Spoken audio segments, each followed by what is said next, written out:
Welcome to another episode of the Swarm Chatter podcast. I'm Nachi Weinstein. Before this episode, I just would like to thank Menachem Butler for the idea for this episode. To sponsor an episode or to support the podcast, please email me sfarmchatter@gmail.com or check out the link and information in the show notes below. You can also find the link to subscribe to the Sfarm Chatter WhatsApp community where I post new books, new Sfarim, book deals, and so on. And you can also find the link to the Sfarm Chatter WhatsApp status, which is more of the same in a different medium. Finally, if you can please subscribe to the podcast wherever they listen, 24/6, Apple, Spotify, and so on. And if you use Apple, if you can please rate the podcast and also consider writing a review and leaving a review there if you haven't done so already. And with that, enjoy this episode, a special seasonal episode for Thanksgiving. Hi, everyone. Welcome to another edition of the Sfarm Chatter podcast. On this episode of the podcast, I'm going to be joined by Rabbi Professor Michael J. Broyde, who is a professor of law at Emory University. He was a rabbi for many years and author of a number of books. And on this episode, we'll be discussing his book titled Jewish Law and the American Thanksgiving Celebration, Secular or Religious Holiday. And this book was published by the Institute of Jewish Research and Publications. So thank you, Rabbi Broyde, Professor Broyde. Pleasure to be here. Okay. So let's start off. Tell the listeners a little bit about yourself and your background. I learned at YU for 14 years. I went to NYU for law school, and I clerked in the United States Court of Appeals for the Third Circuit.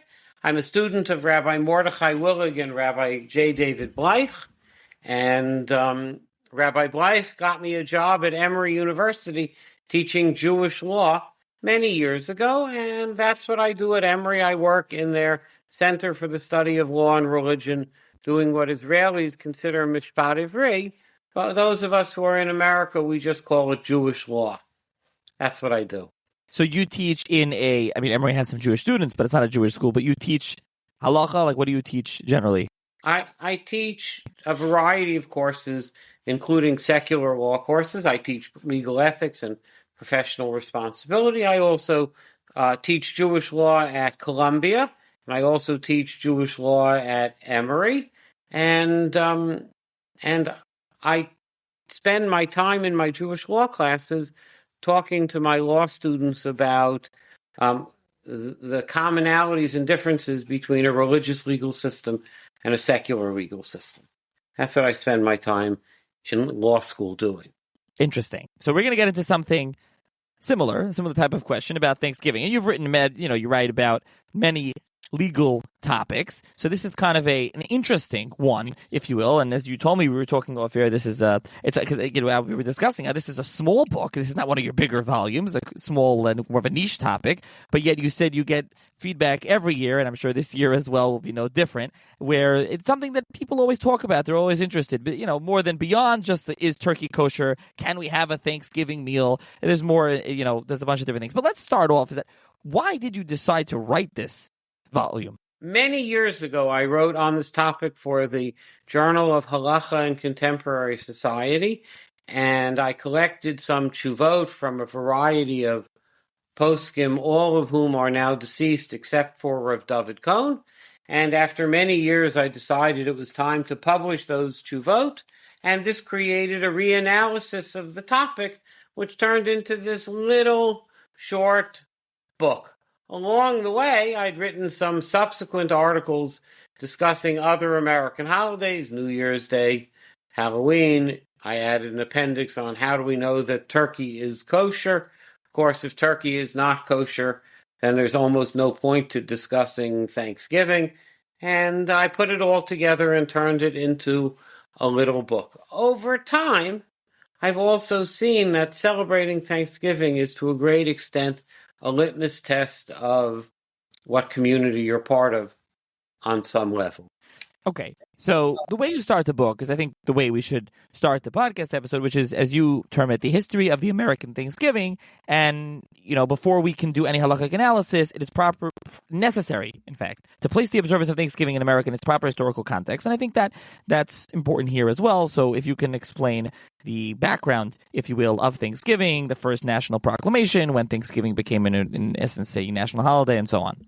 So the first Thanksgivings were all related to the Pilgrims in the 1600s and surviving the winter, and they all took place not in November or December or January or February, but when the season broke and we entered the beginning of spring. And George Washington then decreed a series of Thanksgivings when the United States was first declared independent, but that disappeared. Our modern Thanksgiving starts with an attempt to create greater national unity around the time of the Civil War.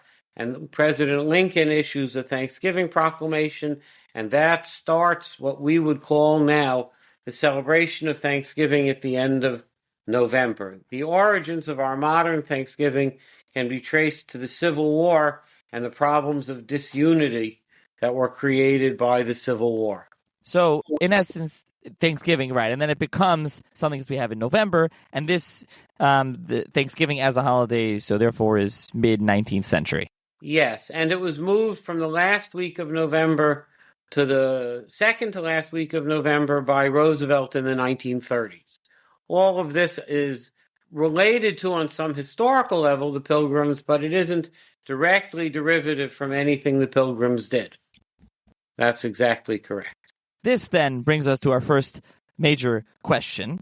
Is Thanksgiving a secular holiday or a religious holiday? Right, and this is a very important question. Of course, there were very few Hasidim among the Pilgrims. And the Pilgrims were themselves almost all evangelical Christians of a Puritan type, and they were undoubtedly all Christian. And undoubtedly, they celebrated Thanksgiving invoking their deity. But the celebrations of Thanksgiving in America have, on the whole, been much more secular. There were occasional Thanksgiving proclamations that we would call Christian, but by the time Lincoln starts the tradition of a Thanksgiving proclamation, it's decidedly without any religious roots or origins. It's not like Halloween, which has a direct Christian origin, and that Christian origin is slowly receding. The modern Thanksgiving in America is without Christian origins in its core. By the way, you mentioned Puritan. Puritans were a sect, if you will, a part of Christian from England. They were trying to change different things, were chased out. A lot of them came to America, especially New England, whatever. Not for now, but just to mention for the listener what a Puritan is when we say that term. Okay, so you mentioned Halloween. Let me add, by the way, just since we say this term, of all of the sects of Christianity at that time, the Puritans were the least Trinitarian and the least likely to be considered Ovdei Avodah Zarah from a halachic perspective. The Puritans were rigorous, strict, what we would call monotheists. They were trying to remove what they felt was the remains of like Roman Catholicism in the Anglican Church. Yes, that's exactly correct. Yeah, so again, not going too far into that, but an interesting historical topic.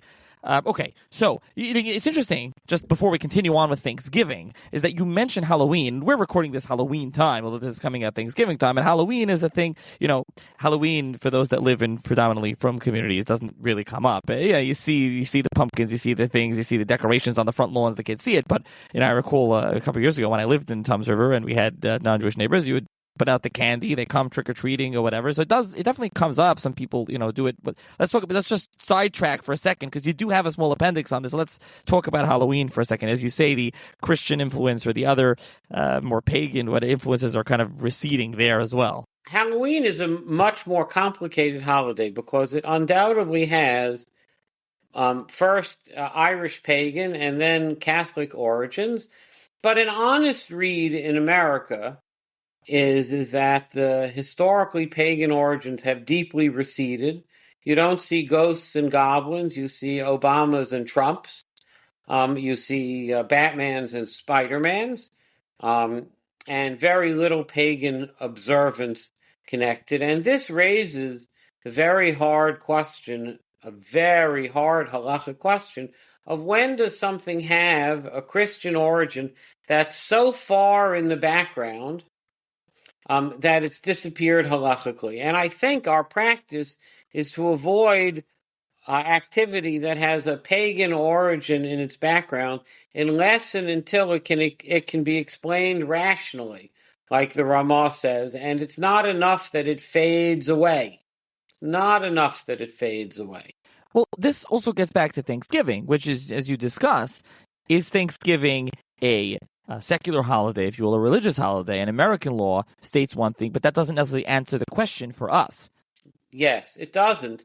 But Thanksgiving is easier because there's a distinct historical disconnect between the Puritans celebrating Thanksgiving and the modern celebration of Thanksgiving. If Thanksgiving had been celebrated yearly from the Puritans to the modern times, that would more closely resemble Halloween. But there's an enormous historical gap of close to 150 years between these two events, making it less likely that there's this connection to its historical origins.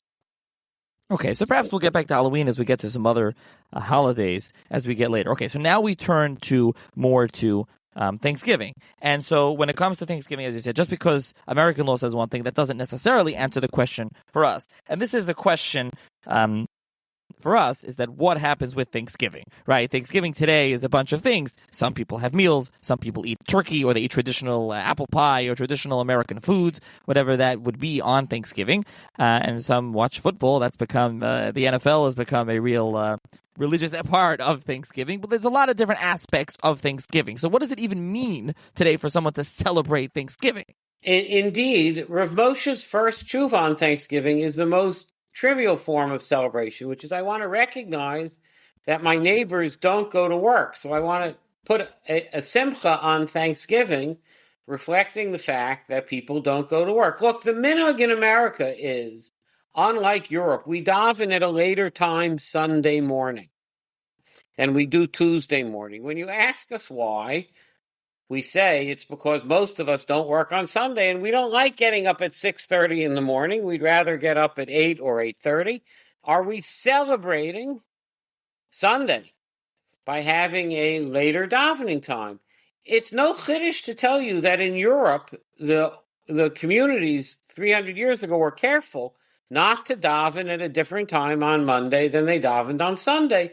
But we in America don't consider that a form of celebration at all. So the question of what is celebration is important. Taking your children to watch the Thanksgiving Day parade, is that a celebration? It's an excellent question. Is sitting and having a family meal. Lots of Balei Tshuva reach out and ask as follows. Thanksgiving is the only holiday that they can realistically invite their sometimes not Jewish, frequently not religious family over. And Thanksgiving serves a basic purpose of allowing the whole family to get together in order to celebrate maybe family. So figuring out what exactly do we mean by celebration is important. 100 years ago, you would have found Thanksgiving service books distributed in America with prayers to be recited over the meal. Those, I agree, are much more complicated to participate in than the common American custom of a meal. Now it's just a meal and NFL football, mostly. But okay, so the issue would be, let's go talk about the halachic issue before we get to the tshuvas of the different rabbanim, is the issue would be Darkei Amori. Or Chukos Hagoyim. Chukos Hagoyim. I think it's better to call it Chukos Hagoyim than it is to call it Darkei Amori. But when we talk about Chukos Hagoyim, do we mean the meal? Do we mean the ambience? What exactly do we ponder when we talk about Chukos Hagoyim? It's very important. Is buying things at a discount on Black Friday, the day after Thanksgiving, Chukos Hagoyim? I don't think so. This is an important idea. Rav Moshe's observation that doing something that's intrinsically good because the non-Jews are doing it at this time is not really a Chukos Hagoyim problem. I think it's an important idea that's out there. Rabbi Herschel Schachter at YU likes to say that just because the non-Jews are nice in the 8 days between Christmas and New Year's doesn't mean you shouldn't be nice then also. I think that there's a lot of truth to that. If being nice is a good thing, then you can be nice between Christmas and New Year's as well, even though the non-Jews are trying to be nice, then you should try to be nice then too. That's not a chukas hagayim problem. Definitely, we have to clarify what Chukas Hagayim is, and as we said, so if it comes to Thanksgiving today, it's not a service, it's a meal, and at that meal, what are you serving at that meal? Does it have to do with turkey and cranberry sauce and apple pie or something else?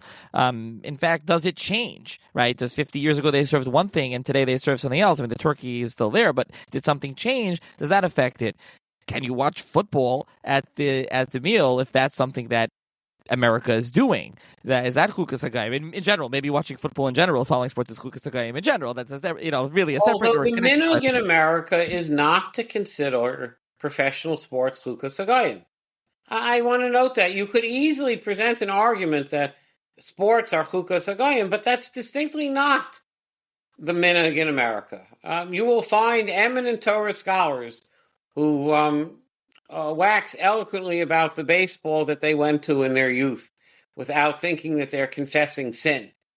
I think that when somebody says to me, watching football is usher because of leitzanos or chukas hagayim, I smile and I say there is something to that, but it's decidedly not the minhag in America to consider these kinds of sports activities usher. There's a little note from Rabbi Zev Leff in Israel where he's caught one day in a soccer game in London or someplace, Manchester, which he went with his grandchildren. And he wrote a note saying, I know the minhag in Israel is not to do this, but the minhag in England is people do these things, so I went with my grandchildren. That was the famous viral video that he's there and he's sitting and he's learning Gemara, and they have in the announcer, the commentator says, "Look at this! He's reading a book. He's ignoring the game." And he looks up when he realizes the television is on him or the video camera, and he's completely ignoring the game. He's there just to take his grandkids. But I think that we think that that's mutter. He wouldn't take his grandchildren to something that he thought was awesome. Right. I think he thinks it's silly, so he's not watching British soccer as a fan. But when you say to him, is it an Aveira to go to a British soccer game? I think he says no. If he thought it was an Aveira, he wouldn't take his grandchildren, the minhag notwithstanding. So I think that the idea that watching football is an Aveira is something you could say, but it's distinctly not the minhag in America. Distinctly not the minhag. Absolutely. As a football fan, I meant that as a joke. But what I was saying more is, as it comes down Thanksgiving, and what on Thanksgiving is potentially chukas hagayim, as we're going to work through, Ramesh's tshuvas, 4 tshuvas on this topic. But what is chukas hagayim when we get to Thanksgiving Day? And just to add, the fact that Rav Moshe writes 4 tshuvas on Thanksgiving is itself sort of interesting and notable. He revisits the question of Thanksgiving many times exactly because he grows to understand that this is a litmus test for who we are and how we go about doing this. And when Rabbi Tendler points out to him that the takeaway of one of his tshuvas is it's prohibited, Rav Moshe says that's not what I really mean lahalacha.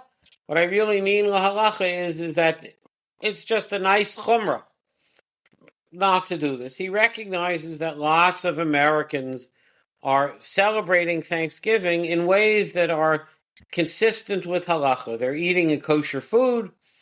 They're having a family meal. They're using it as a time to build values. And of course, the Rav affirmatively thought it was a good thing.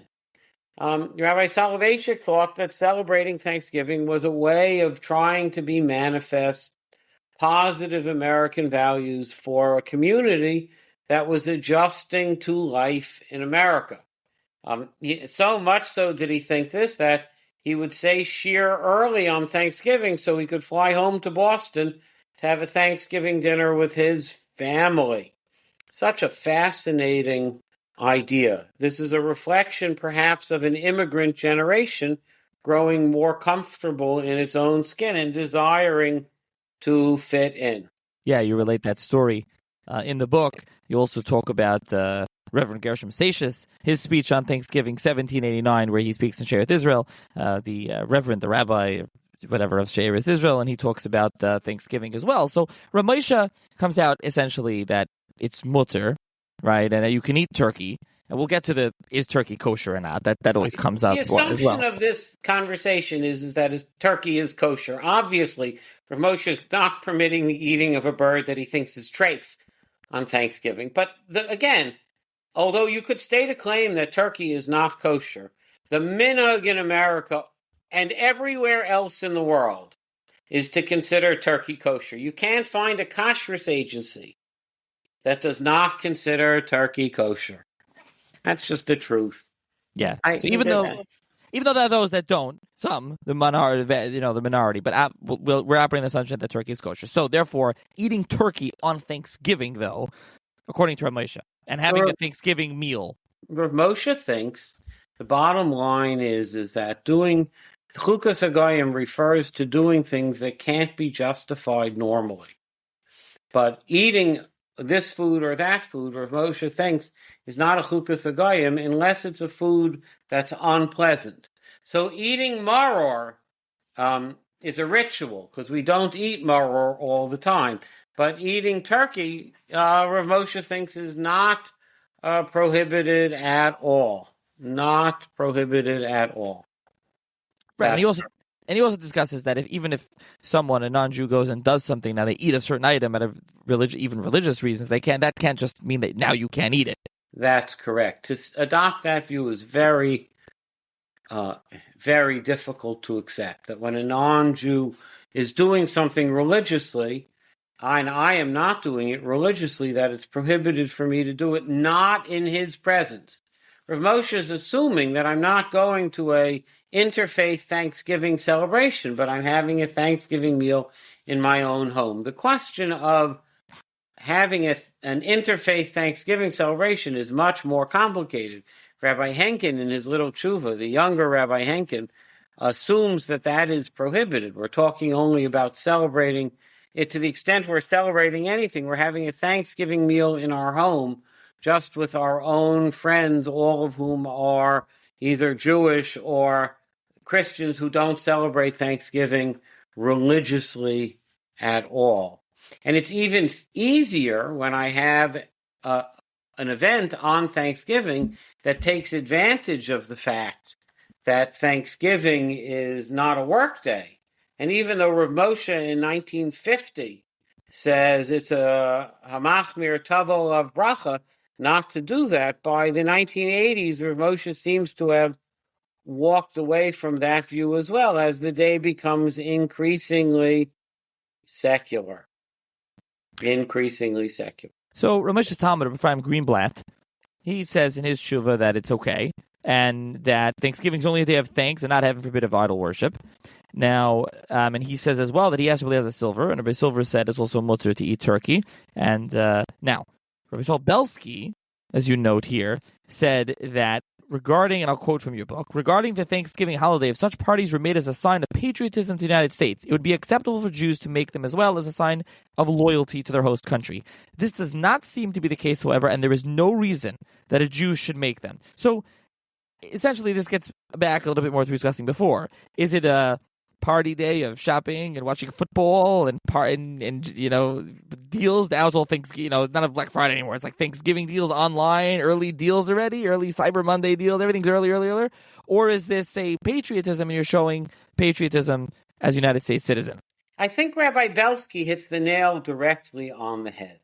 Rabbi Belsky is explaining why the Rav celebrated Thanksgiving and why Rav Moshe didn't. Rabbi Belsky says, practically, look, the Rav lived in a very theoretical world where celebrating Thanksgiving was a mark of his patriotism and his commitment to American society and a reflection of their love of America. And Rabbi Belsky, by the time he's writing this, is living in the world of football and Black Friday and all of the nonsense that's become popular American culture. I agree with Rabbi Belsky, but have headed in a different direction. I think the Orthodox Jewish community needs to double down on patriotism. We live in an era in which the connection between the government of the United States and the government of Israel and the security of Jews is vitally important. And we need to do our hardest at every moment to teach ourselves to be good citizens.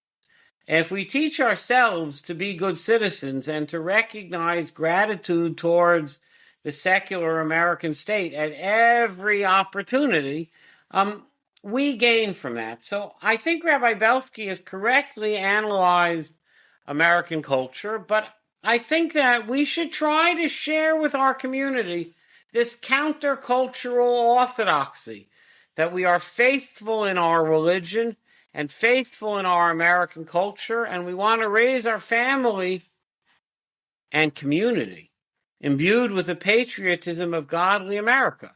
That's hard to do. If you grow up from, one of the things that your children are taught is that it's all nonsense out there. And if you want to teach your children that there is some nonsense out there, and maybe there's even a lot of nonsense out there, but not everything is nonsense. And the America that we grew up in is a good place, and it has valuable things to help us with. And we should contribute to making the United States a godly country. We should celebrate Thanksgiving, and we should celebrate July 4th. I think that that's an important message to our children, that we want to participate in the good things that make America. After October 7th, we should feel this even more. Well, I was going to mention July 4th because I think there are a number of people listening to this that have July 4th barbecues, and July 4th is a show of patriotism. It's a patriotic holiday, if you will, national holiday, if you will. I think many understand that. They have barbecues, there's fireworks, it's very American, they feel very patriotic. But when it comes to Thanksgiving, as we were just discussing, I maybe push back a little bit, because I think it's become this, is that patriotic to shop and to have a party with food, whatever you're serving, and to watch whatever, the Cowboys and the Lions games? I mean, is that patriotic? No. No. I do have a Thanksgiving meal, and I spend my Thanksgiving meal discussing with my family and guests the good things that make America and what we can do to make it better. The television is off. I don't really have a television, but if I had one, it would be off. My Thanksgiving meals are spent discussing politics and America and Israel and patriotism for my guests and for my children and for my grandchildren. July 4th is also good to celebrate, but it lacks the formalism that allows us to show this off. I'm not opposed to July 4th, but I think Thanksgiving is also an excellent forum. But where are we showing this off? We're not showing the world, or putting on social media that, hey, look, we're having a Thanksgiving dinner. Look what we're doing. How are we showing patriotism by having a meal? I guess I do two things. I use Thanksgiving to show my family and children that these are good values. And on July 4th, I go out into the world and I try to participate in public events in America, wearing my kippah as an Orthodox Jew, being a patriot in public. I view July 4th as an opportunity to be a public patriot, and I view Thanksgiving as an opportunity to teach patriotism to my community and my family and community. You have to be an inside patriot and an outside patriot and accomplish both. So does your viewpoint, it sounds like it aligns very much with Rebelsky, that if you're doing it for patriotic reasons, great, and you should do it. But for many that are doing it for the football, the shopping, the food, the party, it's not good, and in fact, one should not do it. I agree. The problem in America is that there's so much Leitzanos. Who needs more Leitzanos? So I totally agree. Things like this need to be done with meaning and purpose. And, when I was the rabbi of the Young Israel in Atlanta, I marched in the July 4th parade because I thought it was important that a rabbi make an appearance at the July 4th parade and demonstrate that Jews are good American patriots. And on Thanksgiving, I would try to teach this to my community, by talking about American values and Thanksgiving that we agree with. If all that we're going to do is shop and eat and watch football, I think Rabbi Belsky is correct that most of us eat too much already. Most of us shop way too much already, and you might as well let it pass. It has to have meaning and purpose. We should turn to the other opinion on the other side, Rav Yitzchak Hutner and others, which say, Usser, no Thanksgiving. If you want to lay out Rav Hutner's opinion. Rav Hutner has a very unique opinion. Prof. Hutner's opinion is that all dating through the secular calendar is avodah zarah. It's not ridiculous because the secular calendar is not secular, it's Christian. But Rav Hutner's view is hard to contextualize in the context of America, where the secular calendar is decidedly more secular than Christian. And if I had to defend Rav Hutner's view, I would defend Rav Hutner's view as coming from a European Catholic country where the dating system was distinctly related to the birth of our Lord, as it says in old Christian calendars. If you are in a society where the Christian calendar is repeatedly related to early Christianity, it is much more complicated to use the Christian calendar. I think most of us in America don't follow Rav Hutner's view here in many other ways. We generally, when somebody stops me, even a fellow Orthodox Jew, and says to me, "What's today's date?" I have a confession to make. When they stop me and say, "What's today's date?" I tend to give them the secular date. Even though I keep track of the Torah date also, I can't help but live my secular life. And when you ask me, "What day is it today?" I say October 27th, and I don't give you the date in Cheshvan because I don't view October 27th, even when I add the words 2025, as distinctly Christian in its origins. I think, by the way, even relatively from yeshivot, occasionally use the Christian dating system, reflecting the fact that in America, it's not really perceived as Christian. They just stay away from the words AD and they write CE.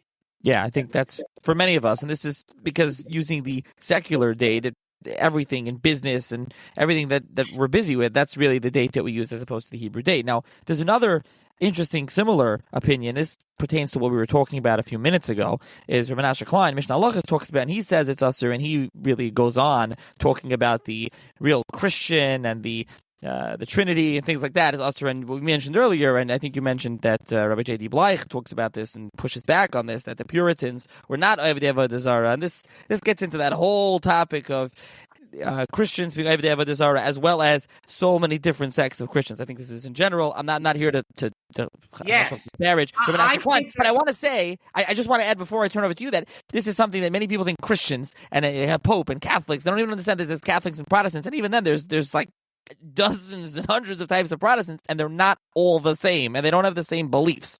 Yes, I think that Rabbi Menashe Klein's view is just ahistorical. It's hard to avoid Rabbi Bleich's honest Christian analysis, which is the Rambam says that Catholicism is avodah zarah, and how that applies to the Puritans is very distant and far-fetched. The Puritans were rigid monotheists who escaped the Anglican Church because they thought the Anglicans were too Trinitarian, and the Anglicans are much less Trinitarian than the Catholics. So certainly the Puritans are not Ovdei Avodah Zarah. Of course, the Minhag B'nai Yisrael is wise. The Minhag Yisrael is not to draw these nuanced distinctions in our daily life. We have a hard enough time keeping track of all the different nuances in Judaism, and to require Jews to learn about the details of every one of the many Christian faiths, sects, is very difficult and complicated. So practically, we treat all Christianity as lo tov. But I think that Rabbi Bleich's central criticism of Rabbi Menashe Klein hits the nail on the head very hard. Anybody with a sense of history knows that the Anglicans are not the same Ovdei Avodah Zarah as the Rambam's Christians, and that's just an honest truth. By the way, Rabbi Yitzchak Yosef makes the same mistake as Rabbi Menashe Klein in a video that appeared maybe in response to my book, What Do I Know? Where he says, Rabbi Menashe Klein says they're Ovdei Avodah Zarah, but I don't think it's correct.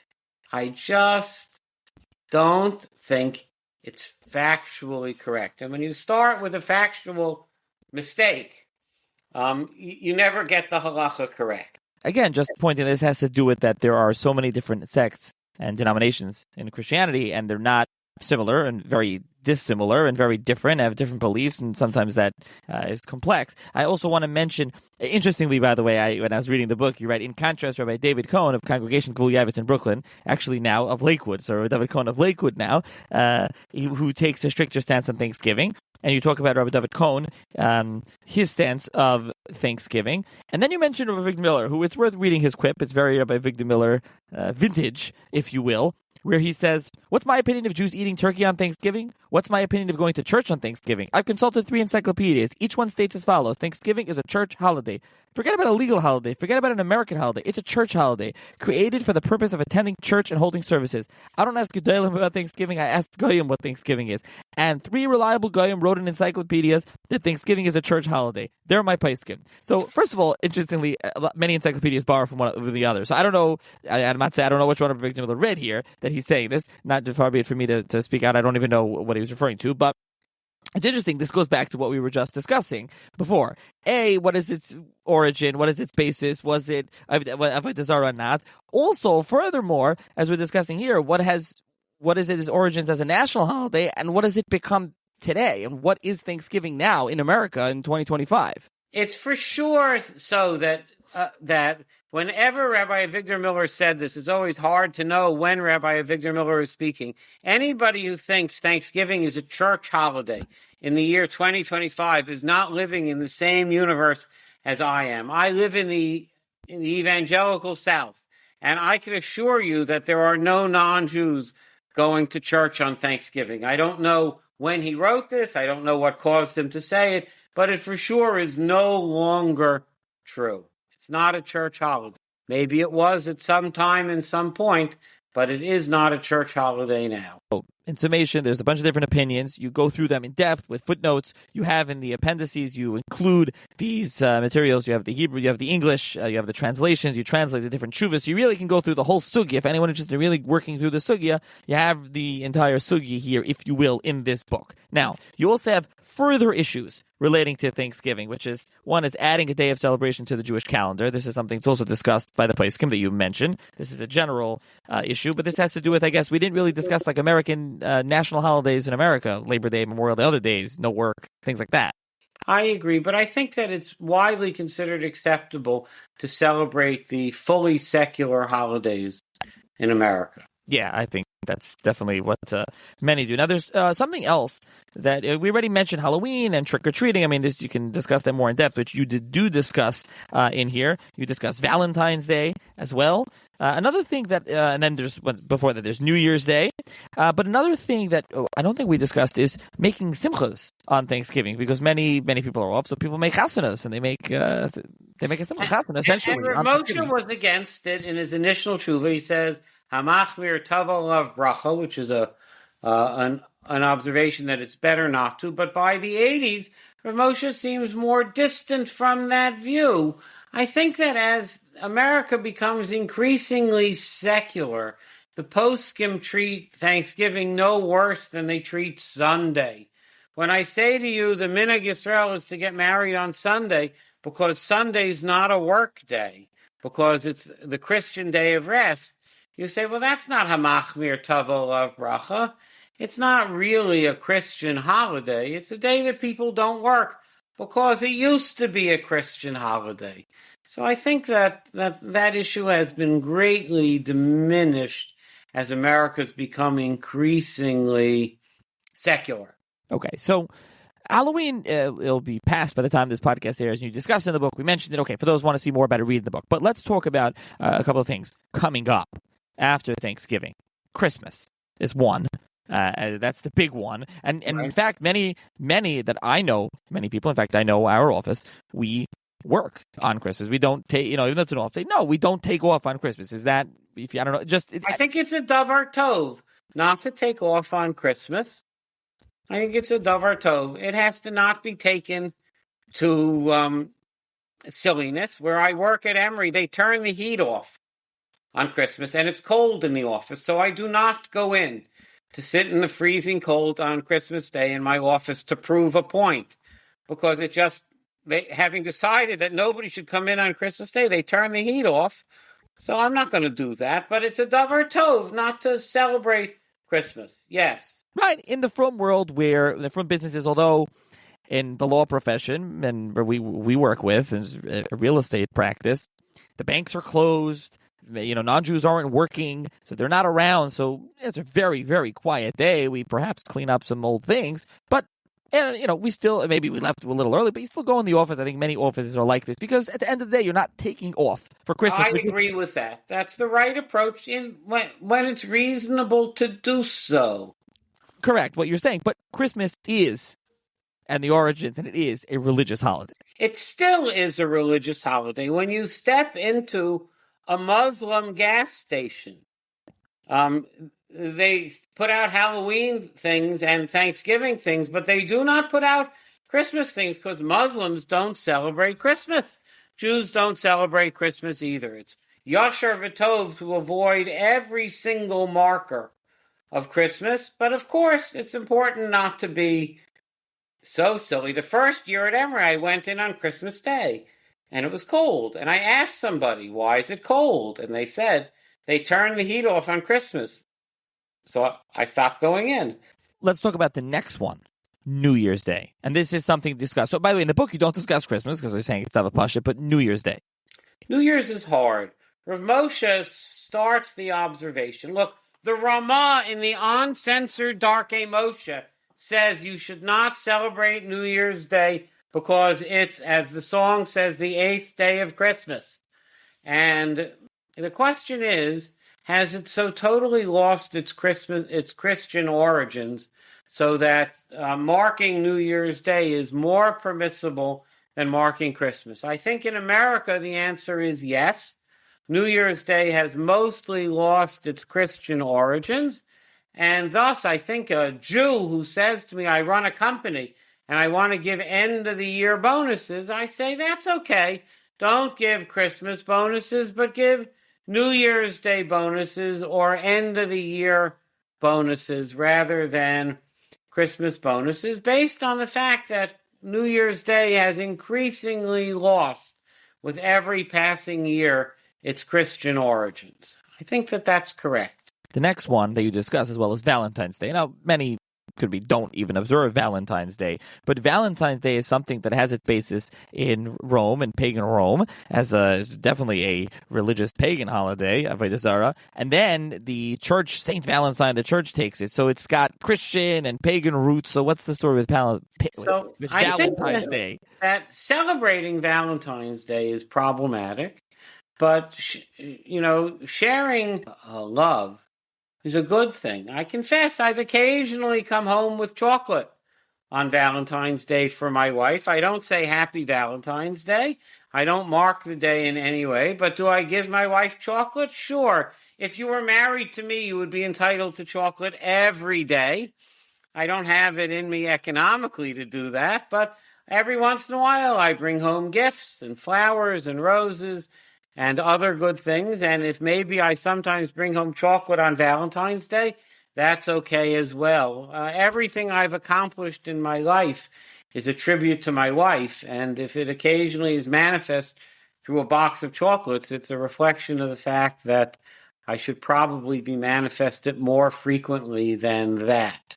That's currently the book. I know you're working on additional material to add to the book. If you want to mention anything that won't be out now, but perhaps down the road when you want to augment the book. The additional material is mostly just responses that have been generated since the original book came out. Many people read the book and said, no, I don't like this, or I do like this very much.